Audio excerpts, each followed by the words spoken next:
Olá pessoal, bem-vindos à nossa primeira aula expositiva de sistemática dos vegetais vasculares. Nessa primeira aula nós vamos ver um assunto que é importante para que nós possamos nos comunicar bem ao longo dessa disciplina, podemos conversar sobre os diferentes grupos de plantas que nós vamos explorar juntos. Então eu gostaria de iniciar fazendo uma pergunta, na verdade perguntando o que vem à mente de vocês quando vocês veem esta imagem. Qual é a primeira pergunta que vocês fizeram quando viram essa imagem? Suponho que a maioria deve ter se perguntado o que é isso. É uma pergunta muito óbvia, muito normal, muito comum de nós fazermos quando nos deparamos com algo que não conhecemos, né? Então, se você não conhece algo, você vê algo de estranho, você se pergunta o que é isso, depois você vai ali investigar, tentar descobrir, ou você simplesmente pode achar que não merece isso e sai fora, vai ver outras coisas, talvez seja algo perigoso para você. Certo? E essa pergunta, o que é isso? Essa pergunta tão básica, é a pergunta que a gente se faz muitas vezes quando se depara com a biodiversidade. Nós sabemos que existem muitas espécies de plantas, animais e outros organismos, e é muito comum nós não sabermos que espécies são essas, que tipo de organismos são essas, então nós perguntamos, o que é isso aqui? Então a gente quando olha para a diversidade de plantas, sempre se questiona se conhece aquela espécie, aquele grupo de plantas. No caso de vocês, talvez não conheçam tanto, alguns mais interessados em plantas podem conhecer algumas coisas. Mas essa é uma pergunta muito básica que nós fazemos em estudos de biodiversidade. E a biodiversidade ela está preocupada justamente com essas facetas do conhecimento biológico, em especial o descobrimento de espécies, o descobrimento da diversidade biológica, a descrição dessa diversidade, né? Então, a partir do momento que você descobre e entende que aquele organismo é novo, desconhecido, você vai descrever ele para que outras pessoas possam ter acesso a esse conhecimento e também nós vamos interpretar esse conhecimento, né? Então, tentar entender como que espécies diferentes se relacionam, como seja num nível ecológico, num nível evolutivo. E uma das coisas básicas que nós fazemos a partir da interpretação da existência desses organismos é propor sistemas de classificação preditivos que nos permitam fazer predições sobre o mundo. Então, por exemplo, se eu sei que uma espécie tem uma determinada característica e tem uma outra espécie pertencente ao mesmo gênero ou família dela, é muito provável que essa outra espécie, a segunda espécie, também tenha esta característica. Por exemplo, se eu tenho uma espécie que tem flores vermelhas dentro de um gênero específico, é provável que uma outra espécie desse gênero também tenha flores vermelhas, até que se prove o contrário. Isso é só apenas um pequeno exemplo do tipo de predição que é possível fazer com sistemas de classificação. Esses sistemas de classificação são alvo de duas áreas da ciências biológicas, que é a taxonomia e a sistemática. É importante a gente discutir um pouco a diferença entre taxonomia e sistemática, se é que existe uma diferença entre essas duas áreas. Para alguns autores, para alguns biólogos, taxonomia e sistemática são exatamente a mesma coisa. São duas ciências idênticas, mas com nomes diferentes, que foram cunhados por autores diferentes, cunhados por pesquisadores diferentes e utilizados em contextos diferentes, mas que se referem às mesmas coisas.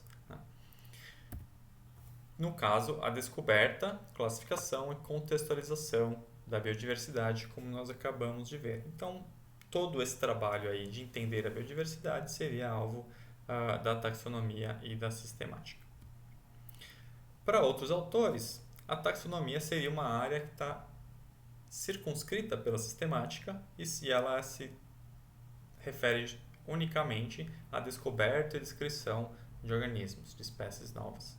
Enquanto a sistemática abrange diferentes aspectos da classificação biológica, inclusive a produção desses sistemas de classificação que eu comentei agora há pouco. Já outras pessoas acham que a taxonomia abrange esses sistemas de classificação, enquanto a sistemática vai estar mais restrita à inferência de relações entre as espécies. E nesse caso ela seria uma sub-área da taxonomia. Então o método ou a maneira como você escolhe para tentar entender as relações entre diferentes espécies, seria alvo de estudo da sistemática, que é uma sub-área da taxonomia mais preocupada com a geração desses sistemas de classificação, que incluem a descoberta e estabelecimento das relações entre os organismos. Obviamente, vocês podem se inserir em qualquer um desses 3 grupos, existem até pessoas que não se importam com esse tipo de diferenciação. Eu não vou definir aqui qual que é o grupo que vocês, o tipo de ideia que vocês têm que seguir, embora particularmente eu prefira o contexto em que a taxonomia é essa ciência aí que abrange a sistemática biológica também, por questões históricas, né? A taxonomia surgiu antes da sistemática e tratava já desse contexto de estabelecimento dos sistemas de classificação dos organismos. Mas o que se trata de fato um sistema de classificação?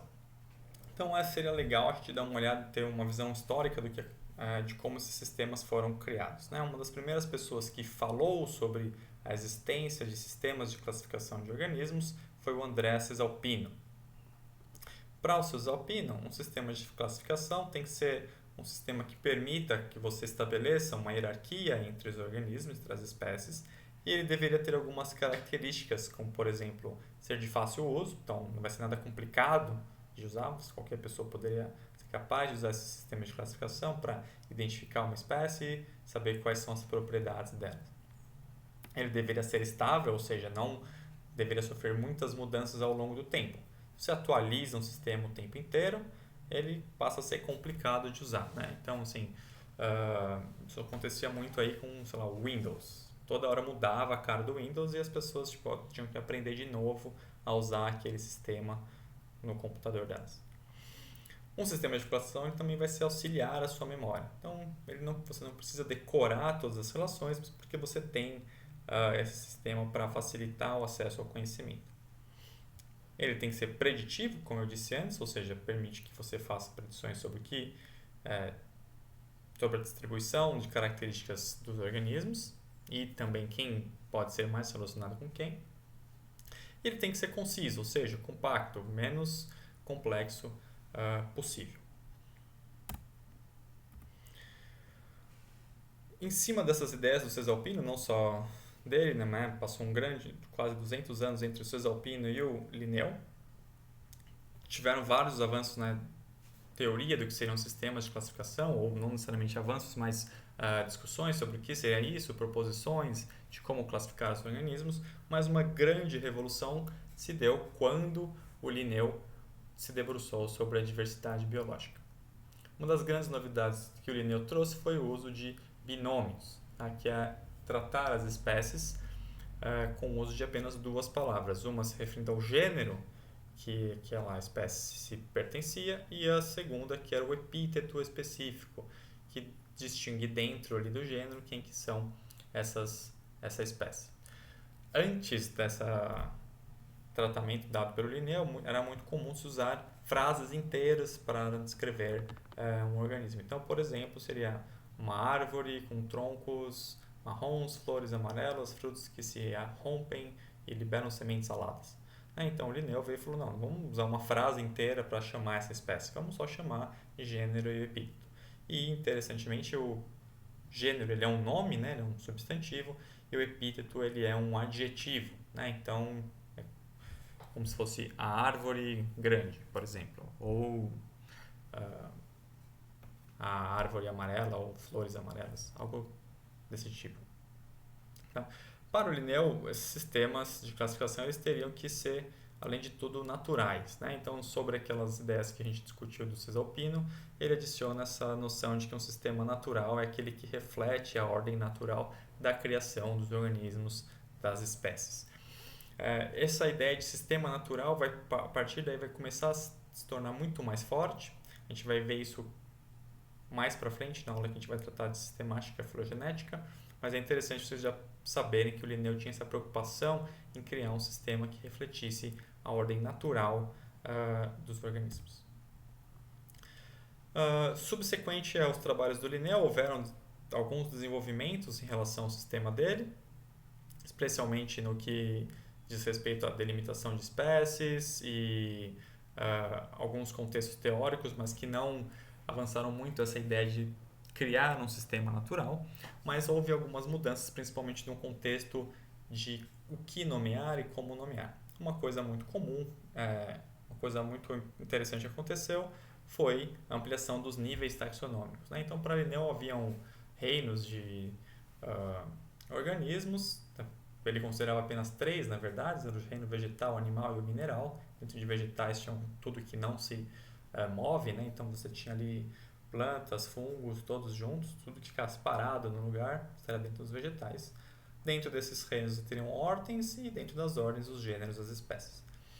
E com o passar do tempo, os botânicos que seguiram Linneu foram ampliando esses níveis taxonômicos para poder abarcar a grande diversidade que estava sendo descoberta, principalmente com ampliação aí do conhecimento de outras áreas do mundo, certo?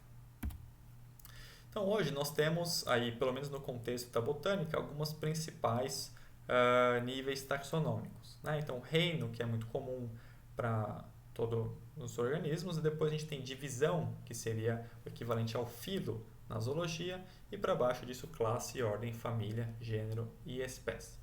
É possível você inserir subdivisões no meio de tudo isso daí, né? Então, por exemplo, você pode ter uma subdivisão, uma supraclasse, uma subdivisão estaria entre a divisão e a classe, e uma supraclasse também estaria entre divisão e classe, só que acima de classe, né? Então é possível você ter um grupo em que você tem uma divisão X, uma subdivisão Y, uma supraclasse Z e uma classe W. Né? Então, assim, é possível inserir diferentes níveis dentro desses que já existem, que são mais clássicos, usando esses prefixos sub ou supra.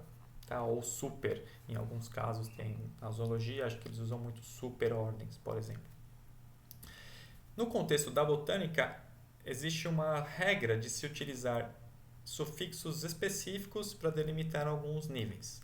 Então, por exemplo, aí o que está marcado em rosa é o que são os sufixos que a gente usa para esses determinados níveis. Então, numa divisão, sempre vai terminar com fita. Então, aqui nós temos, nesse exemplo do coco, que pertence à divisão carófita. Existem outros organismos que pertencem a outras divisões. Por exemplo, as algas vermelhas pertencem à divisão rodófita, certo? Depois nós temos para a classe o sufixo psida. Então, todas as plantas terrestres, que são as plantas que nós vamos estudar aqui no curso, pertencem à classe Embryopsida. As ordens são definidas pelo sufixo ales, então arecales, e as famílias pelo sufixo ace.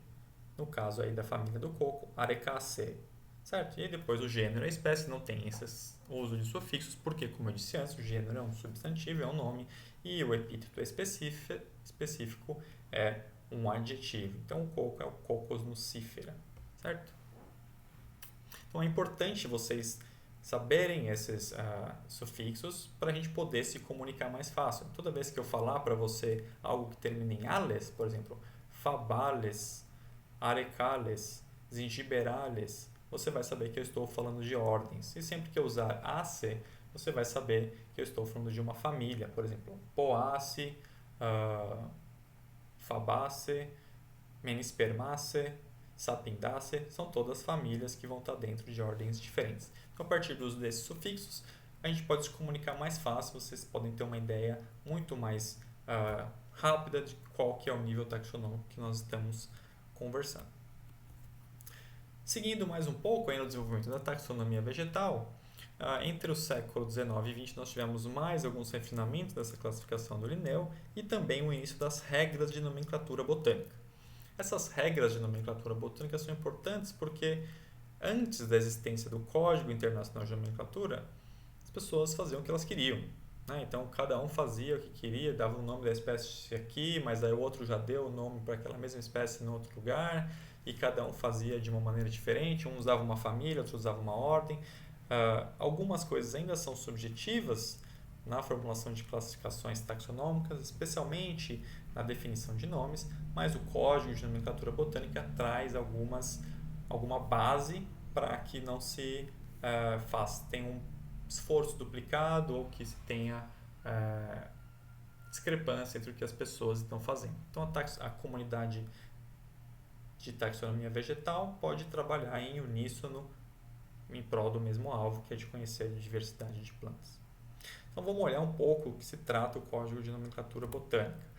Ele funciona com alguns princípios, tá?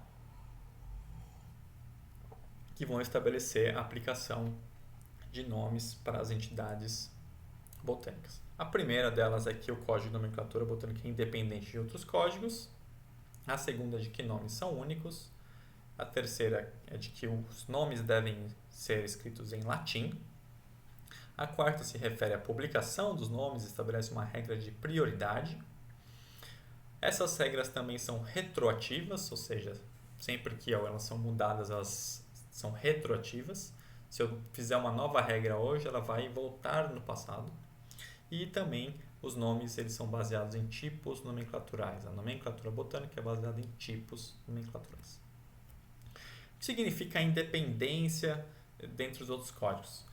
Significa que o que os zoólogos fizerem, os bacteriologistas fizerem, os virologistas fizerem, não importa para os botânicos, certo? Então, assim, tanto faz, ninguém se importa. Um exemplo muito simples disso é, por exemplo, essas regras que eu passei para você do uso de sufixos. Então, na botânica a gente acabou de ver que os nomes de ordens terminam em ales e os nomes de famílias terminam em AC. Na zoologia, a única regra que se tem é de você colocar um sufixo ide no nome das famílias. Não existe nenhuma regra para nomes de ordens e outros níveis acima de gênero. Então, você poderia ter a mesma famílias com nomes parecidos, mas com sufixos independentes. Tem que tomar cuidado porque alguns desses grupos acima de classe, abaixo de classe, também terminam com ide na botânica. Então, assim, é difícil, óbvio, pelo contexto, você confundir se alguém está falando de um nome de planta ou de bicho, mas, assim, é bom saber que não é porque algo termina em ide que é necessariamente está se referindo a uma família zoológica. Mais um exemplo aí dessa independência entre os códigos. Para dar um outro exemplo disso, o que vocês pensam quando leem este nome? Conhecendo todo mundo, com certeza não foi nesta ave que vocês pensaram. Então, o Cannabis carduelis é uma ave, tem o mesmo nome genérico de uma planta que é a Cannabis sativa. A Cannabis sativa é muito mais conhecida no mundo todo do que esse passarinho aqui, super simpático. Então, você pode ter nomes exatamente iguais, pelo menos de gênero, né? Às vezes é difícil você ter o mesmo nome epíteto específico dentro do mesmo gênero, mas isso é possível de acontecer. Então, mais alguns exemplos aqui, né? Então, por exemplo, aí a cannabis é a maconha, para os zoólogos é uma ave, a cecrópia é o nome das embaúbas, umas plantas muito comuns em vegetação primária, e na zoologia é uma mariposa, e assim por diante. Então, assim, o figo que nós comemos, o gênero Ficus é usado para designar um molusco, por exemplo. Uma outra diferença que existe entre a botânica e a zoologia é que na botânica a primeira citação de um nome de espécie em um texto é obrigatório que seja citado o autor daquela espécie. Então, por exemplo, a cannabis ela foi descrita pelo Linneu. Então, num texto, se você vai citar cannabis sativa, você tem que escrever cannabis sativa Linneu, muitas vezes abreviado apenas para L, certo?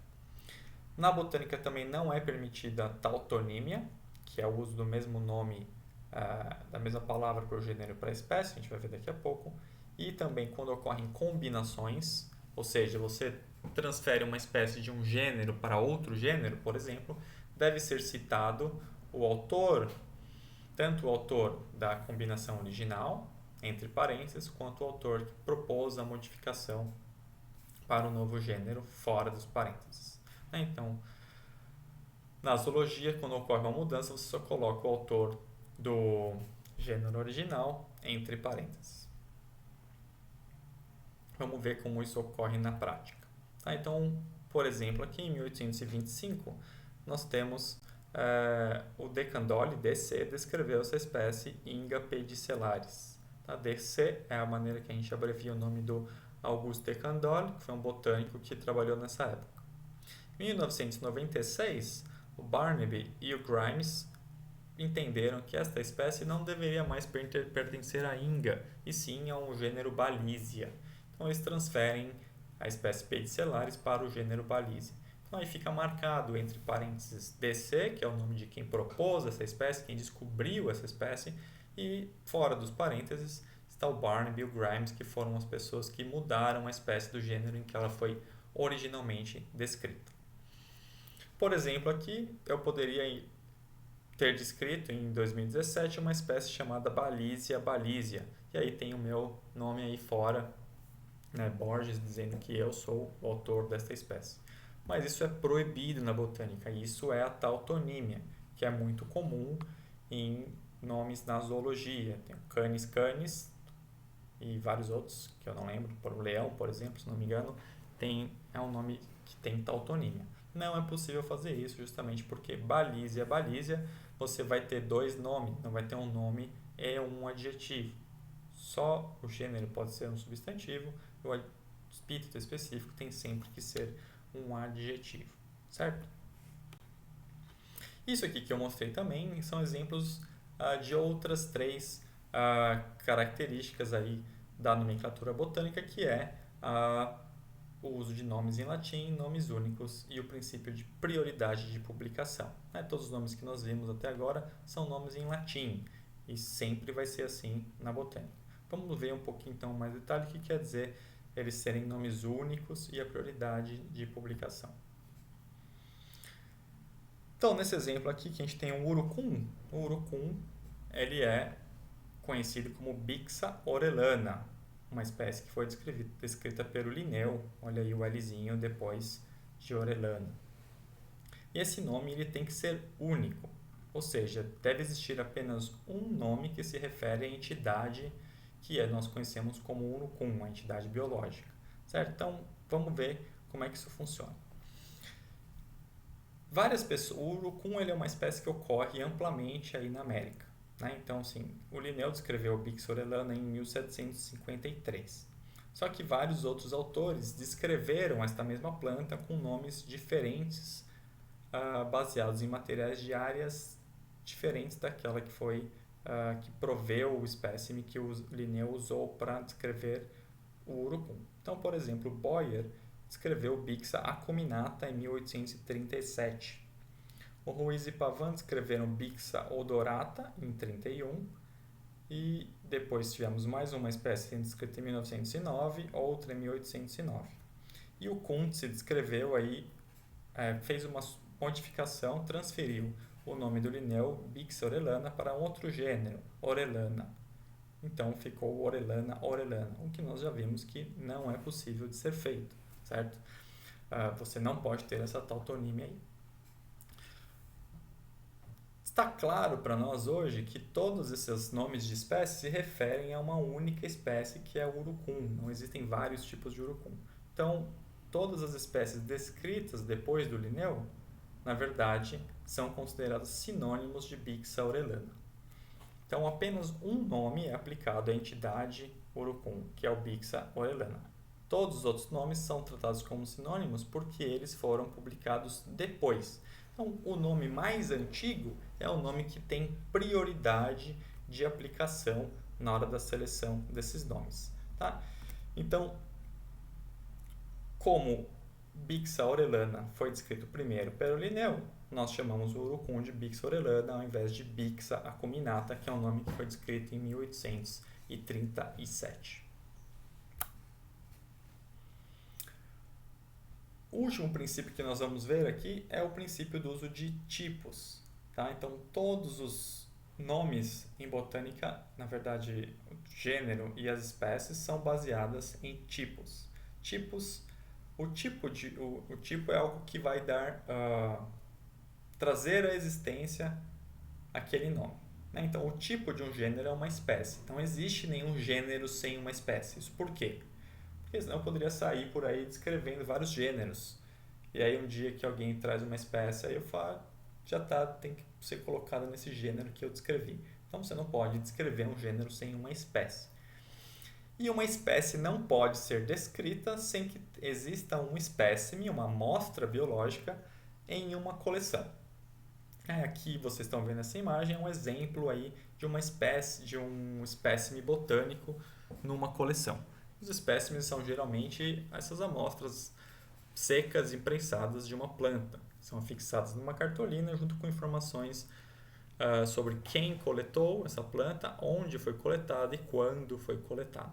Tá? Então essa amostra biológica, essa amostra, essa representativa da diversidade que existe no mundo, depositada dentro de um museu, de uma coleção, no caso das plantas de um herbário, é o nome que nós damos a um museu de plantas, é o que vai embasar um nome que é, na verdade, algo que não existe, né? O que existe são as plantas estão aí no mundo.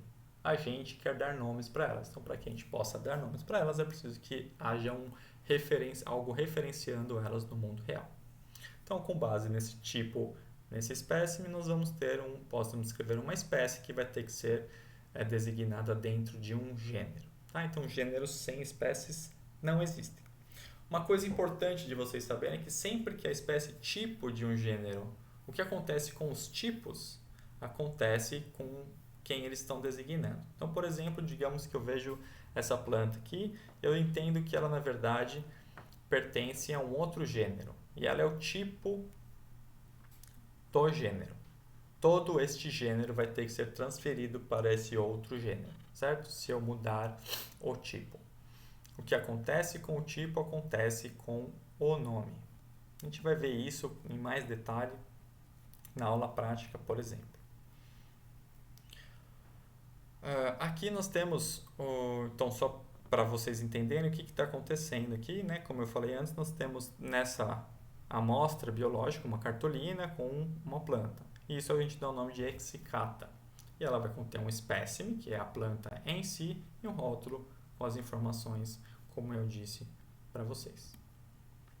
Essas plantas vêm aí do ambiente normal, tem um botânico coletando uma planta, que ele vai, ou algumas plantas, que ele vai prensar entre jornais, colocar pedaços das amostras que ele coletou entre os jornais, depois prensar isso entre papelões e essas madeiras aí com uma cinta para que elas fiquem secas e prensadas. Então, assim, dá para vocês verem que a coleta de plantas, de amostras botânicas, não requer nem um pouco de alta tecnologia.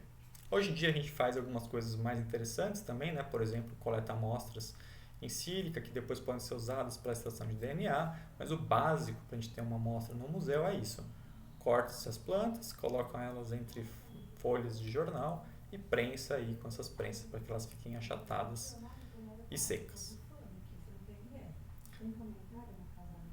Depois disso, essas plantas elas são montadas nas cartolinas e inseridas nas coleções, né? Os herbários, infelizmente, não são coleções super emocionantes, né? Você vai num museu de zoologia, você vai ver lá peles penduradas, bichos taxidermizados.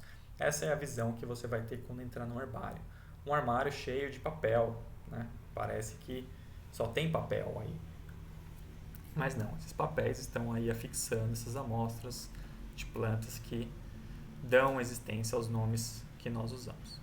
Outra coisa que é muito comum encontrar em herbários são aí pessoas super antigas, velhas, que gostam de trabalhar com plantas, né? Infelizmente a gente tem um problema que tem muito poucos jovens querendo trabalhar com taxonomia e trabalhando nas coleções, que são na verdade esses belos repositórios aí de plantas.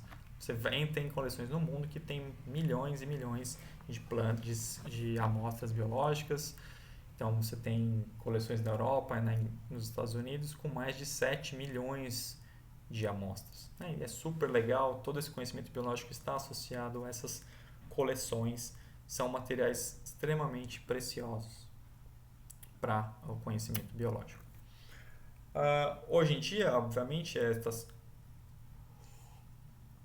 sendo muito mais fácil a gente acessar o que está dentro dessas coleções, né? Então nem sempre você precisa ir até elas para saber que espécies estão lá. Então você pode entrar na internet, entrar nas bases de dados das coleções em si, ou em outros tipos de bases de dados que agregam as informações sobre os espécimes de diferentes coleções. Esse é o caso aqui do Species Link, que é uma base de dados brasileira que congrega informações de herbários que têm amostras de plantas do Brasil. Então, quase todos os herbários brasileiros têm suas coleções disponibilizadas online.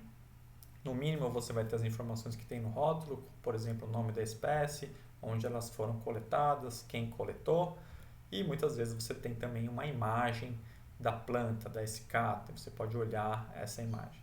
Dependendo do tipo de plataforma que você está, essa daqui, por exemplo, é uma plataforma que tem imagens dos tipos, que são espécimes extremamente importantes. Como eu disse para vocês, o que acontece com os tipos acontece com os nomes, então é sempre importante que a gente tenha acesso a esses tipos para poder examinar a morfologia deles, entender o que está acontecendo com essas plantas, para poder tomar decisões taxonômicas. E aí nessas plataformas a gente tem imagens de altíssima qualidade, excelente resolução, dá para você ver aí as anteras dessa planta. Tem ferramentas que permitem que você faça medições das plantas, então muitas vezes não é necessário que você vá até o herbário para poder estudar essas espécies. Às vezes sim, né? Nem tudo você consegue ver numa foto da planta, a gente tem que olhar alguma coisa no microscópio, na lupa, mas isso já adianta bastante o trabalho.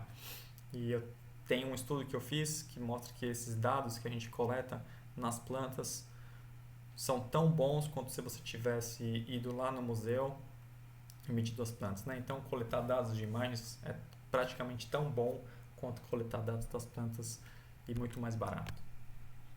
Então, todos esses dados aí que estão nas coleções, tanto sobre o fenótipo, o genótipo, a geografia, o habitat, a fenologia, ou seja, quando que as plantas estão floridas, quando elas estão com frutos, quando elas não têm nenhuma estrutura reprodutiva, são importantes para que a gente possa gerar conhecimento biológico sobre essa biodiversidade, seja conhecimento taxonômico, conhecimento evolutivo, sobre a morfologia.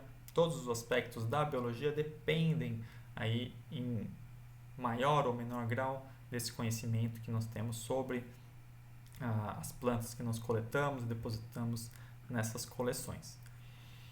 E são também essas amostras do mundo que permitem que a gente delimite, estabeleça os limites entre as diferentes espécies, né? Então, é através de uma amostra boa, muitos espécimes representativos de populações diferentes, que a gente consegue entender quais que são os limites das espécies, onde começa uma espécie, onde começa a outra. Às vezes esses limites não são claros também, né? Nem sempre é possível estabelecer isso com tanta clareza. Afinal, essas espécies estão... O que a gente está vendo hoje é um retrato temporal da diversidade, né? Existem coisas que estão no meio do caminho entre duas espécies. Tem espécies que estão hibridizando e formando uma terceira. Tem linhagens que começaram a se separar, estavam com uma tendência a formar espécies, mas agora estão interagindo novamente, voltando a se comportar como uma única espécie, né? Então, esses limites não são sempre tão fáceis de serem estabelecidos, mas são essas coleções de herbário que permitem que a gente faça essas delimitações de espécies e descreva essas espécies novas, apresente essas espécies novas para o mundo. Então, aqui a gente tem um exemplo de uma descrição de uma espécie nova de Pepalanthus. Pepalanthus é o gênero das sempre-vivas, o mesmo gênero do capim-dourado. O pessoal faz artesanato, joias, etc. Então, aqui vocês estão vendo na primeira linha, a gente tem aqui o nome, Pepalanthus equinoides, e o autor, Trovó. E o Trovó está falando, olha, isso aqui é uma espécie nova, deixando bem claro para todo mundo que é uma espécie nova. Ele é obrigado a fazer isso pelo Código de Nomenclatura Botânica. Depois aqui, ó, ele está apresentando, na segunda e terceira linha, ele está apresentando qual que é a diferença dessa espécie nova para outras espécies que já se conhecem. É assim que a gente estabelece, né? Deixa claro para os outros colegas que uma espécie é nova. A gente olha, essa espécie parece tal espécie ou tal espécie, mas ela é diferente por causa disso, disso e daquilo, né? Então, estabelecendo essas diferenças, a gente delimita as espécies. E na quarta e quinta linha, ele apresenta as informações do tipo. Ele fala quais são os herbários em que os tipos estão colocados. Então, no fim da quinta linha, nós temos holótipos, que é o tipo principal no RB, que é o herbário do Rio de Janeiro, e isótipos, que são duplicatas, outras essicatas das mesmas plantas, que estão em Berlim, Nova York e em São Paulo. Esses códigos aí, R, B, B, N, Y e SPF, se referem a essas coleções. E é uma espécime que o próprio Trovó coletou em 12 de março de 2015 em Alto Paraíso de Goiás. Então você com essas informações você consegue voltar exatamente ao mesmo lugar em que o Trovó coletou essa espécie. E para deixar bem claro que entre todas as espécies que ele já coletou, ela tem um número. Então, ML é o Trovó número 647, que foi a coleta de número 647 do Trovó. Dando esses números de coletas, a gente garante que não exista sobreposição entre diferentes coletas da mesma pessoa. Então, o Trovó 647 é uma coleta diferente do Trovó 648, por exemplo. E aí o texto abaixo todo é uma descrição da morfologia da espécie. Não do tipo, porque às vezes você tem o tipo, é só esse material que está dando o nome, está referenciando o nome. Mas você pode escrever uma espécie com vários materiais, várias coletas, 10, 15, 20, 30, quanto mais melhor. Então, sim, essa descrição ela é baseada em todos os materiais que o Trovó utilizou para entender essa espécie. E essas outras materiais ele cita depois, ao fim da descrição, mas eles não são tratados como tipos. É através das coleções também que nós temos um conhecimento maior aí sobre a diversidade de organismos que existem. No caso das plantas terrestres, é assim que nós sabemos que existem todas essas plantas aí. Nós sabemos que tem as angiospermas, as plantas com flor, são as mais dominantes na Terra, seguidas pelas briófitas, depois as pteridófitas e as gimnospermas. Pteridófitas aí entre parênteses, a gente vai entender porquê. Então, nós temos mais de 250 mil espécies de plantas terrestres no mundo e que tem vários usos. A nossa vida é baseada muito, em grande parte no uso de plantas. Aqui um exemplo só da diversidade que nós temos no Brasil. O Brasil é detentor de 10% da diversidade de plantas do mundo. Então, só de angiospermas, das 240 espécies que estima-se que existe no mundo, nós temos 35 mil.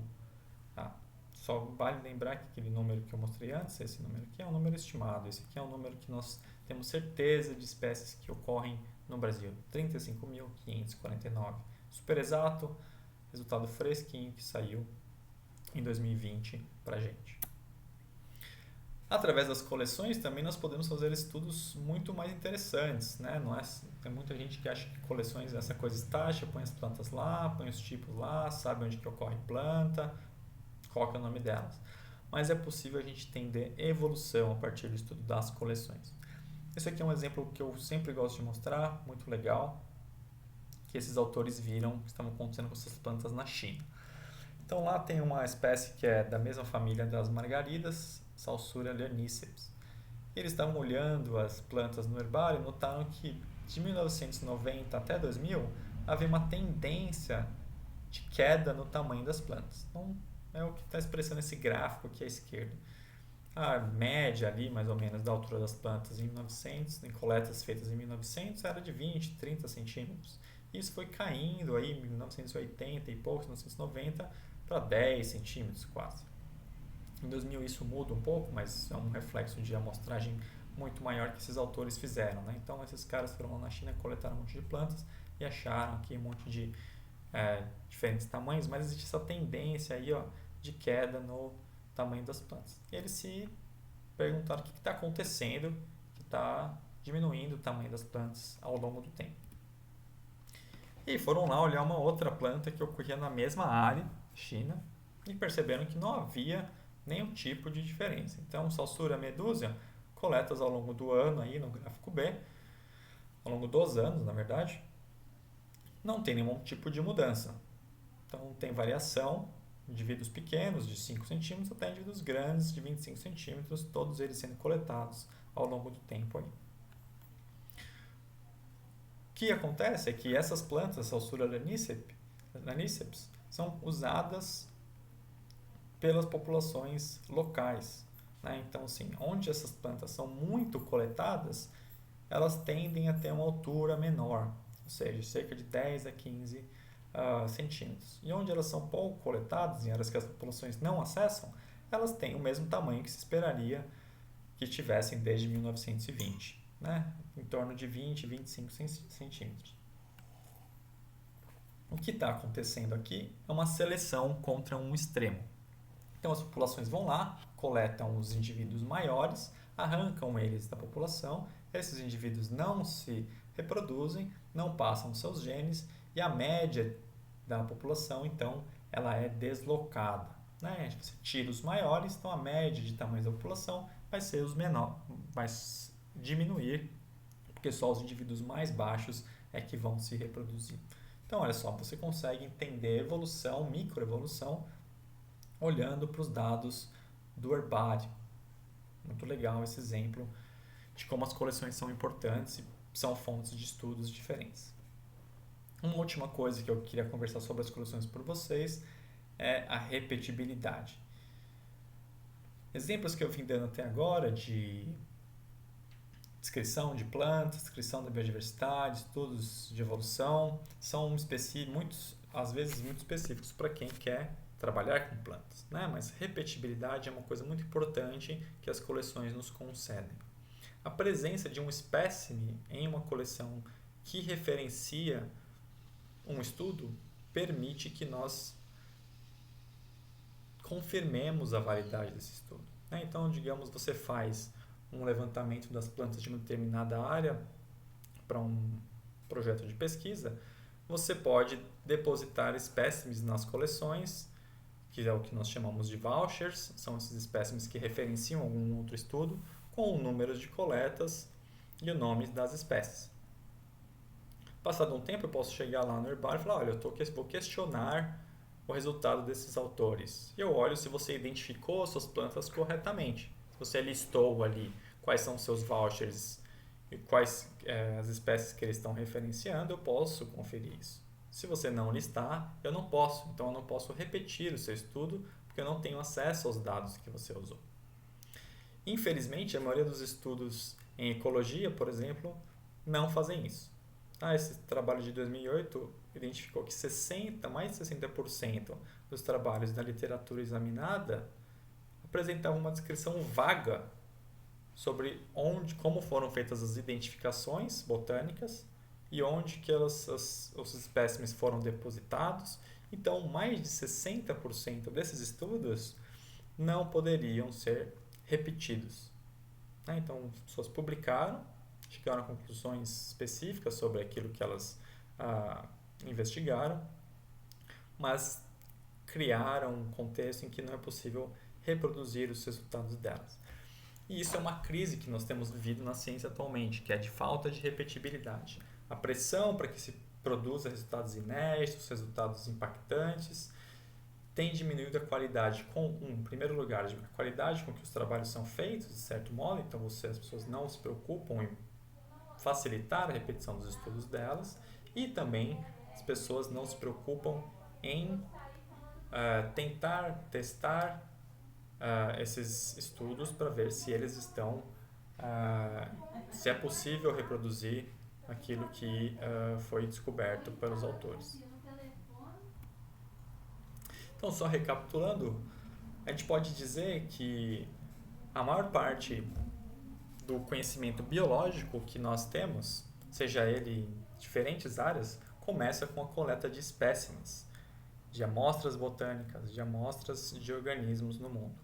E a partir do nome, da definição de nomes para esses espécimes, sejam eles novos ou não, nós podemos conectar diferentes tipos de dados, por exemplo, sobre o genótipo ou o habitat desses organismos, dessas plantas, e produzir conhecimento em diferentes áreas, seja ela em ecologia, em filogenia, evolução. Podemos conectar diferentes tipos de conhecimento biológico a partir dessas amostras de plantas que vão ser depositadas em herbários, receber nomes de acordo com as regras de nomenclatura botânica e que vão permitir que nós permitir a inserção desses nomes em sistemas de classificação que usam informações, diferentes tipos de informação sobre os organismos para compor, para entender como que essas plantas se relacionam, como que, ao longo do tempo, no espaço, e criar sistemas de classificação que são não só preditivos e fáceis, mas que sejam bons modelos para sumarizar a diversidade que nós vemos no mundo. É isso que a gente tinha para ver hoje. Não esqueçam de fazer as atividades referentes a essa aula expositiva e a aula prática, e a gente se vê em breve. Até mais!